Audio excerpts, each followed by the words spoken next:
Please give it up for Nathan one last time. Hey, thank you very much. Just gonna get my stand here. How you guys doing? Still hanging in there? Okay, I want to take a few minutes to close it down here on a question that I found filters into so many of the questions regarding faith, so many of the conversations I've had regarding faith, and it's the question, who is God? Who is God? Have you ever asked yourself that question before? Who is God? What is he like? I will never forget a conversation I had a few years ago with a person who cuts my hair. She grew up in Iran. She managed to escape and actually leave Iran during the 70s when there was the revolution there. And I'll never forget this one haircut I had when she's telling me the story of the abuse and manipulation that she had experienced firsthand by religious leaders, leaders in Christianity, leaders in Islam and other religions. And she looked at me and she said, Nathan, I do not want to have anything to do with people who are associated with religion, and especially religious leaders. And she became very angry, and her voice slowly got louder and louder, and she has a pair of scissors in her hand, so I'm listening and not saying anything. And then she looked at me and she said, you know what, I don't understand why anybody would ever want to listen, or anybody would ever want to follow a God who forces people to believe him. Why would anybody ever want to live for or serve a God who actually forces people to believe in him? And she just went on and on about different things, and I just let her go. Then I looked at her after listening to her, and I said, what if there was a God who actually loved us, who gave himself up for us, who wanted to have a relationship with us? And I was going to keep going, and I was, as an evangelist does, you just keep going to, what Logan was just doing. You just go to the cross. At some point, you tell them about, hey, this is who Jesus is. This is who the Christian God is. But before I even got into that, she stopped me. She said, ooh, I like this God. I would want to, I'm interested in this kind of God. Who is God? I also remember having a conversation with someone who was going through something very hard. This was a few years ago, and I'll never forget, she looked at me and she said, I want to know what God is really like. I want to know if he's even nice. I want to know if he even likes me. And if you hear those words, you'll know quickly that this question, who is God, yes, it does come at an intellectual level, cerebral activity, intellectual curiosity, but it also comes at a heart level, an emotional level. And we've talked about that. Michelle, Brett, we've all touched on it at different points during the day that, yes, this is an intellectual question, but it's also an emotional question. It's a big question. A guy by the name of A.W. Tozer, who is a pastor actually here in Toronto and a writer of the 20th century, he said these words. Listen closely. What comes into our minds when we think about God is the most important thing about us. What comes into our minds when we think about God is the most important thing about us. So I have a question for you. How do you view God? Think about that. How do you view God? Now, there are two popular misconceptions, inaccurate understandings of who God is. And I want to just list for you two here. One, because there are many, but I just want to list two. One is God as this cosmic bully. A guy by the name of Richard Dawkins, who is a well-known atheist out of England, he's really popularized this idea that God is this transcendent being who is almost, it's like he's in the sky and he has a stick and he's ready to beat us over the head when we do something wrong. He's this cosmic bully. I'll never forget reading these words by Dawkins when he said, I do not want to believe in a God who is mean, nasty, vindictive, and brutish. And when I first read those words, I thought he had written, I do not want to believe in a God who is mean, nasty, vindictive, and British. And I thought, well, I don't know, I could sort of get into that, like British chocolate and English tea and scones in heaven. I like that. But that's not what he was saying. He said, I do not want to believe in a God who is mean, nasty, vindictive, and brutish. Here's the thing, as Christians, and for me as a Christian, if I were to interact with Richard Dawkins, well-known atheist, I would say, hey, Richard, look, you and I are on the same page. That is not the Christian God. That is not the Christian God portrayed for us in the scriptures. So the first misconception of the Christian God is that he is this cosmic bully. The second one is that he's this type of Bruce Almighty type of God. I don't know if you've ever seen the movie Bruce Almighty, but if you have, Jim Carrey is the actor who stars Bruce Almighty, who is this God-like being in the movie. And God is portrayed as this transcendent being who grants us what we want when we want it. But again, that is not the God that we see described for us throughout the Bible. Now, historically, Christianity has this view of God. Yes, he is almighty, but in a different sense. Let me explain what this means. I want to quote what one person says. Almighty, this is what it means. It means that there's nowhere God is absent, powerless, or irrelevant. In other words, no situation in the universe in the face of which God is at a loss. What does it mean when we say that God is almighty? Not in the Bruce Almighty sense, no. That's not what Christians mean. Christians mean that there is nowhere that God is irrelevant. There's no place where God is at a loss. So God, yes, he is almighty in that sense. He holds everything together. He's the ruler of all things, but he's also one who's personal. He's a God who pursues you.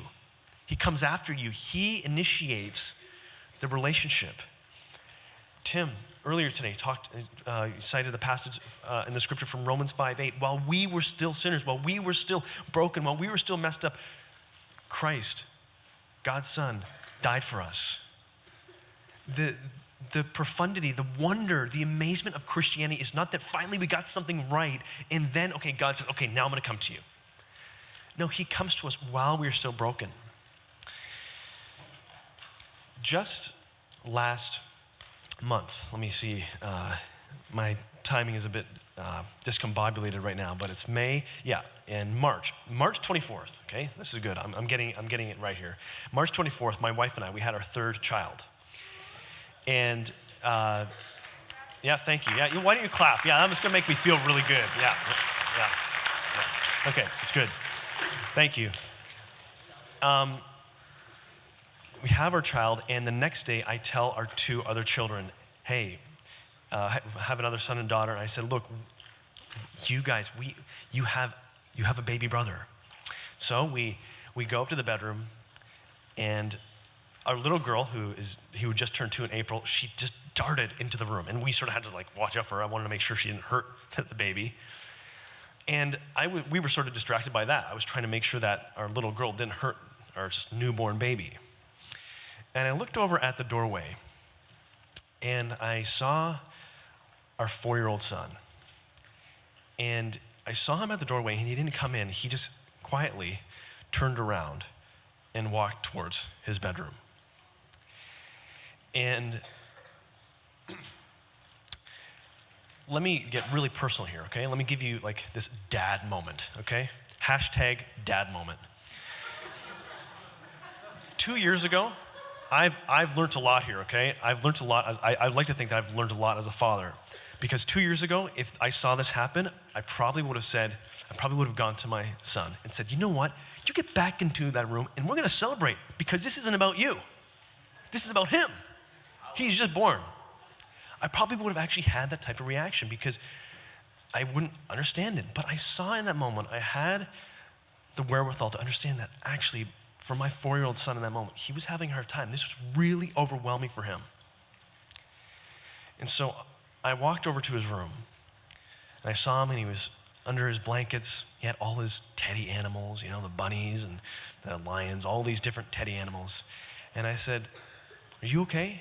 Is everything okay? And he said, yes, Daddy, I'm just cuddling with my animals. And I said, it's okay, it's okay not to be happy right now. I know it's a lot. This is really overwhelming for Mommy and Daddy too. as long as you know that mommy and daddy love you. Now, I tell that story not because I did a good job in that moment, but in a very small way, as I look back in that moment, that's a type of picture of what the Christian God is like. God actually doesn't look at you. He doesn't look at us and say, "Get back here." He actually comes after us. He comes after you. He pursues you. And it's relentless. Do you know that God? Yes, God who's almighty. There's this immensity of thought. There's just greatness, this huge idea. It's very hard to wrap the mind around that he's so great. He holds all things together, but he's also a God who's come close. He's almighty and he's personal. Now, here's the thing. I haven't even scratched the surface on who the Christian God is. I'm going to come back, revisit that in a few moments. But those two things are true. That's what, Christian orthodoxy, historically, Christians have held to this view that God is almighty, but he's also a God who is personal. Is a God, in other words, who can be known. Now, if this is who God is, if this is who the Christian God is, then what does it mean to have faith in him? Now, again, we come back to Richard Dawkins. Now, I want to be careful because often we can turn Richard Dawkins into a type of whipping boy, and I don't want to do that. But I use this analogy because I think many people hold to the idea of faith as believing, like Richard Dawkins would say, faith is believing in someone or something that does not exist. Richard Dawkins, he's actually said this many times, whether it be on the radio or in books, faith is believing in someone or something that does not exist. The problem with that is not the Christian understanding of faith. That is not the biblical understanding or definition of faith. The big picture of Christian faith, the biblical understanding of faith, is that it is a response to reality. It is a response to reality. Now let me give you three words that might help us understand what the biblical understanding of faith is. The first one is believing. One, fundamentally, when Christians say we have faith in God, we're saying we believe that he exists. He actually exists. But more than that, the second word is trusting. Yes, it's believing, but then it's trusting. Trusting means that we're saying he's trustworthy. You can bank on him. And third, receiving. Believing, trusting, and receiving. Now, here's the thing. Receiving means that actually having faith in God means that, yes, you believe that he exists. Yes, you trust him. You can say that he's trustworthy. But more than that, it's receiving the invitation that he offers to us of a personal relationship. Now, here's a question for you. Do you know this God? Or do you know about him? Because I think one of the distinguishing factors of Christian faith is not only just knowing this God, knowing about him, but actually you can know him personally, have a relationship with him. And there's a vast difference between knowing about someone and knowing that person intimately. He's almighty. He's personal. And by the way, even if you do not believe that, even if you do not believe those things, I want to suggest to you, at least you'd want those things to be true in your heart of hearts. You might not actually think those things are true, but at least these are really good things. The great thing about these 2 points is that they are true. He is almighty, he is personal. And let me just pick up on that. He's also a God who is with us. He's present, and he's also a God who speaks. There are 2 scriptures in the Bible that tell us that God will never leave us. He never leaves us. He's always with us. Those are promises. Now, I'd like to tell you a personal story. Last summer in July, my father unexpectedly died. It was completely sudden. And it was the 3rd of July. I actually just talked to him. I'll never forget. I talked to my dad loads of times. But I talked to him on Canada Day, so the 1st of July. And it was everything, we had a conversation. He was having a bit of trouble with his health, but it did not seem fatal. And then July 3rd, I'll never forget coming home. I was at church on the Sunday, and I came home and I got a text message from my sister. And I talked to her, and she, we did a lot of small talk, but I knew it had that just sinking feeling, something's wrong. And she said, "How are you doing?" And I said, "Good. How are you doing?" And she said, "Well, Dad passed away this morning." And just utter shock. I was just in a daze. I couldn't believe that had happened. And I tell you the story because when I think of my dad, I think of two things that I miss the most. One is I miss him. I miss his presence. I miss actually being with him. For my dad, we'd always go. He loved going for coffee. He loved going to Tim Hortons and that kind of thing. And we'd always go just have coffee. And it wasn't necessarily what he said necessarily. It was actually just him being there, being with him. And the other thing about my dad is his voice. I'll never forget when I heard his voice, there was strength to his voice. There was a vivacity to his voice. And that's another thing I really miss about my dad. I miss hearing his voice. Again, not necessarily what he would say, but just that there was comfort in hearing his voice. Maybe you have one or two friends like that who, it's not necessarily, you come back from the conversation and you think, wow, what an amazing conversation. But what brings you comfort is the fact that you just heard their voice. Well, for me, those two things, missing my dad's presence and missing his voice, those are two things that have been hard for me. And a couple weeks before my dad died, he left voicemail on my phone. And of course, I talked to him loads of times, but just recently, I still have the voicemail on my phone. And I played it. And I played it. And I played it again. And then I played it again. And then I played it again. And I kept playing it. Why? Because my dad was talking to me on the phone. That was a personal message from my dad to me. As I've given some thought to this, I've realized that, there's hope. There's also a lot of complexity here in, that yes, I'll see my dad again, but it won't be in the here and now. It'll be later.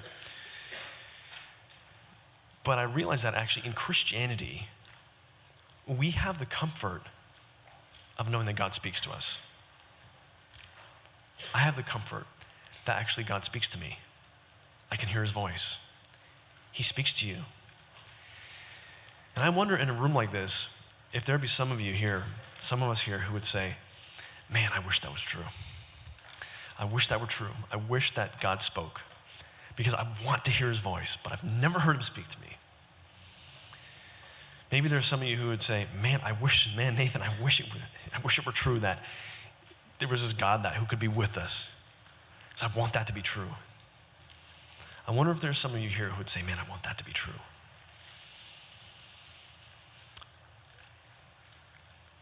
The starting point for Christianity is not to start doing something or just to try to be someone. The starting point for Christianity is actually to come to him. That is the invitation that Christ lays out before you today. That's the bottom line. Let me just bottom line it for you here. Come to him. That is the invitation.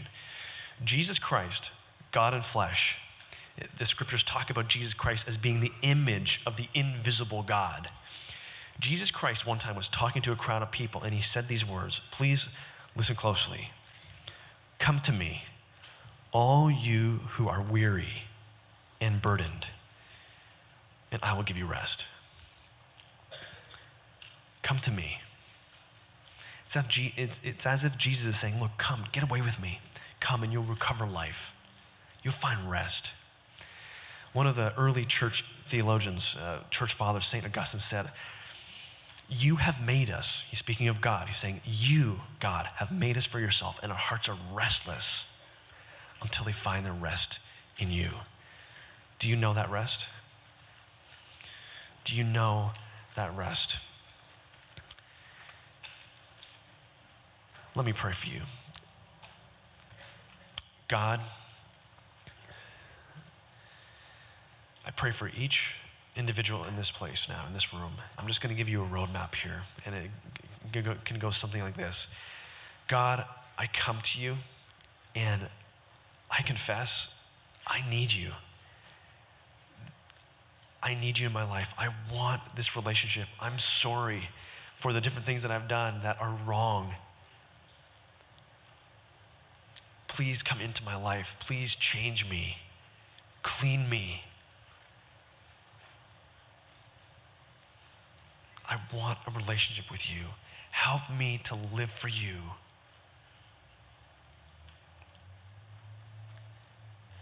Amen.